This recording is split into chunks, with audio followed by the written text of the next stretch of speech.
begin? Okay, so my name is Jorge Moreno, and I'll be giving you guys my speech for my vice president nomination, election purposes.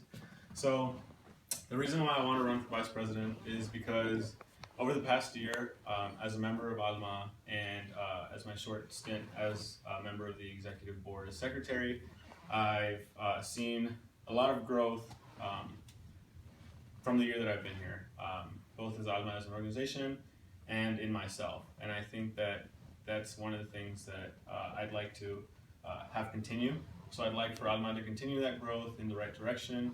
And I think that I can be an asset as vice president because both of my leadership skills in the past and my newfound skills, one as being held more accountable for things, and that's something I've learned in the short time as secretary, and also my personable skills. I think I'm a very personable person. I think I get along with a lot of people, and I like to talk a lot.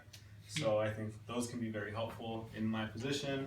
And I think if I was to be elected, my tenure would be more directed towards making ALMA into a kind of academic and culturally diverse place that brings a very homey feel to the University of Iowa. I'm from Texas, as a lot of you guys know, and so for me to kind of find my home away from home around more Latinos was a great experience, and I feel like that should be true for people who are already part of ALMA and new members.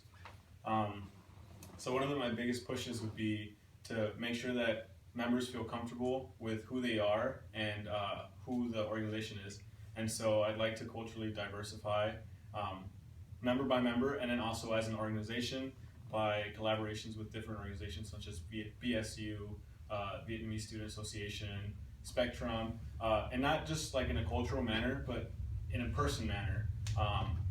And then the second point of my tenure would just be making sure that a lot of our focuses switch over also to being strong in our academics, and I think that's a big thing that we should all strive for as Latino students. As the name mentions, we're Latino students moving ahead, and one of the biggest ways to do that is to be educated, and I feel that we can push each other to the greater limits. If someone is not doing so hot in class and somebody's taking that class, I think we can do that, and that wraps up. Thank you.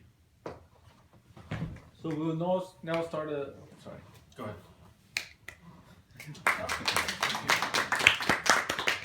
We'll now start a 2-minute Q&A. Yes. What are you doing next semester, and like how do you plan to balance that with being vice president, because it's a bigger position than secretary? So definitely. As I mentioned at my speech, if some of you remember that I had multiple jobs and I had multiple things going on, I've actually quit my jobs, and so I fully am going to be dedicated to this position, and I'm going to make sure that my time is used wisely and that I don't cheat any of the members or myself or the organization in taking this position.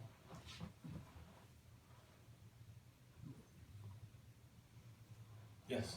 Yes. So, as a vice president, something that's very, very important is having an open line of communication between your members and the president. What do you think will be one of the biggest obstacles in trying to do that?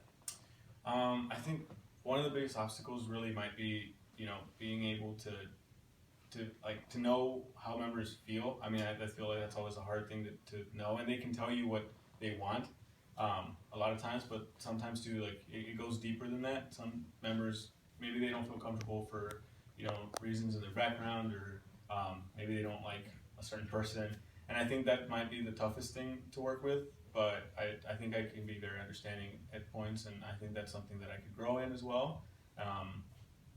And so I think that'd probably be my biggest challenge, just being understanding of different circumstances. Thank you. Yeah. Any other questions?